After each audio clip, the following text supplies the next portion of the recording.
অন্তরের অন্তঃস্থল থেকে হৃদয়ের সমস্ত আবেগ ভালোবাসা উজাড় করে এই পাবলিক ফিল্ডের ময়দান থেকে চিৎকার করে জোরে সরে আসে আজমে তার শুকরিয়া পৌঁছাতে চাই। সকলে বলি আলহামদুলিল্লাহ, আলহামদুলিল্লাহ। নির্যাতন তো এখনো দেখছে 12 তারিখের পর। কারা দাঁড়িপাল্লায় ভোট দিয়েছে, কারা দাঁড়িপাল্লার পক্ষে কাজ করেছে, এখনো তাদেরকে বলা হচ্ছে উপরে আমরা। সুতরাং আমরা এখনো তোমাদেরকে দেখে নেব।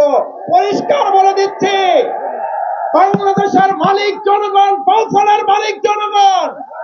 কোন ব্যক্তি বা দল এবার ক্ষমতায় যায় নাই।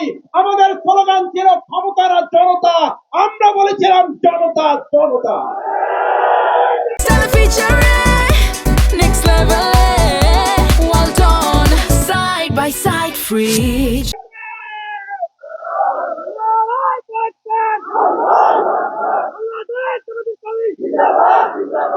আমার বাউফলবাসী বোকার স্বর্গে বাস করবেন।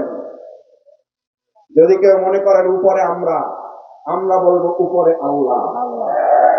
আপনারা বলবেন উপরে আপনারা, আমরা চিৎকার করে বলবো উপরে আল্লাহ।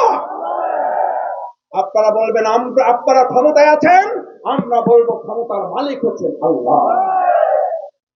সুতরাং আমাদেরকে ভয় দেখিয়ে লাভ হবে না। আমাদের এই ভাই বোনদেরকে এখনো হুমকি ধমকির মধ্যে রাখা হচ্ছে।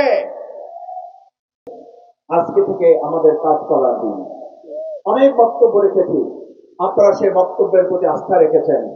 আপনাদের পবিত্র আমানত, আপনাদের ভোট আপনারা শুধু ব্যক্তি মাসুদেরকে উপরে যান নাই, দাঁড়িপাল্লার উপরে যান নাই, আপনারা দিয়েছেন চাঁদাবাজ মুক্ত বাউফলের জন্য। আপনারা শুধু দাঁড়িপাল্লায় ভোট দেওয়ার জন্য জীবনের ঝুঁকি নিয়ে মা বোন ভাই হিন্দু বৌদ্ধ খ্রিস্টান যারা ছিলেন তারা শুধুমাত্র দাঁড়িপাল্লা প্রতীকে ভোট দেওয়ার জন্য যান নাই, তারা গিয়েছেন মাদক মুক্ত একটা বাউফলের জন্য। আলহামদুলিল্লাহ, চাঁদাবাজ মুক্ত বাউফলের বিজয় হয়েছে, মাদক মুক্ত বাউফলের বিজয় হয়েছে, দুর্নীতির বিরুদ্ধে আপনাদের পবিত্র আমানতের ভোটের যুদ্ধ বিজয় হয়েছে। এরপরে আমাদেরকে নতুন করে আর কেউ পরাজয়ের ভয় দেখাবেন না। ষড়যন্ত্র আছে। শফিকুল ইসলাম মাসুদের নাম করে দুইজনকে পাঠিয়ে দিয়ে একজন ড্রাইভারকে ট্রাক থেকে নামাইয়া রাস্তায় বলে দিলেন, শফিকুল ইসলাম মাসুদ ভাই লোক আমি, চাঁদা দিতে হবে। এই সব কল্প কাহিনী বাউফলবাসী বিশ্বাস করে না। এত সহজ নয়।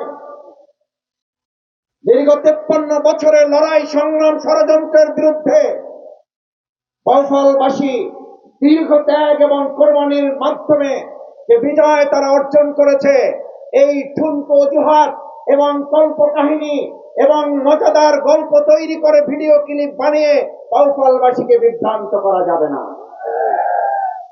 সতর্ক থাকবেন, শফিকুল ইসলাম মাসুদের নামে যেন এলাকায় কেউ কোনো অপকর্ম অন্যায় করে ছাড় না পায়। আমার ভাই পরিবারের সদস্য যদি আমার নাম করে অন্যায় করতে চায়, বাউফলবাসীকে সাক্ষী রেখে সাংবাদিক বৃন্দকে উপস্থিত রেখে বলে যাচ্ছি, তাকে ধরবেন, আটকাবেন, প্রশাসনের হাতে সোপর্দ করবেন, আমি আইনের আওতায় তুলে তার বিচার নিশ্চিত করব।